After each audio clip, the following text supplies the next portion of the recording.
So many people are reaching out to say, how do I even get registered? So if you live in Lagos State, just go to etax.lrs.net. We'll drop the link somewhere in this video for you so you can just click.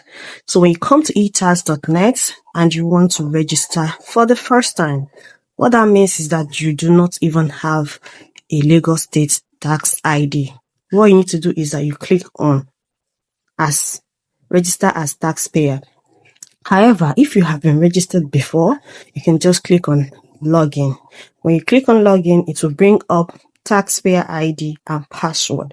And then you could, if you've forgotten your password, you could click on the forgot taxpayer ID. If it's your ID you don't even know, then you could do forgot password if you think you have forgotten your password. It's good you go through this route before trying to register as a new taxpayer so that you do not do a double registration.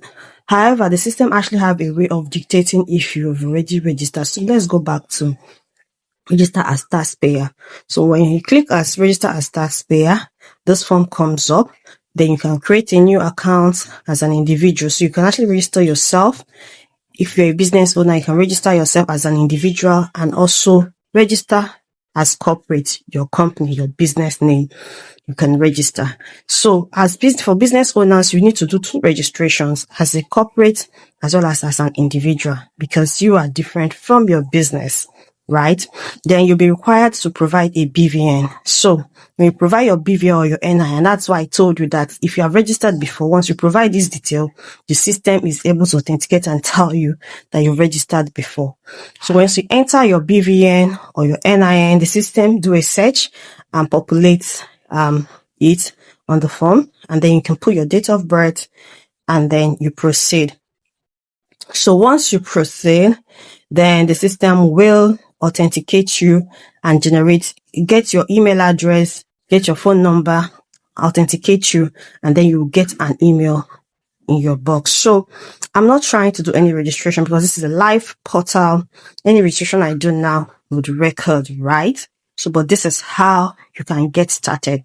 So in starting your tax journey, if you have never been in the tax net, the first thing to do if you're in Lagos is to actually get registered so you can have your ID. For business owners, I'll reiterate, register your company, register yourself. Once you register your company, it allows you to pay taxes on that is deducted from your employees, as well as if you also earn salaries from your business, you also would need to remit the payee taxes through the corporate. However, at the end of the year, just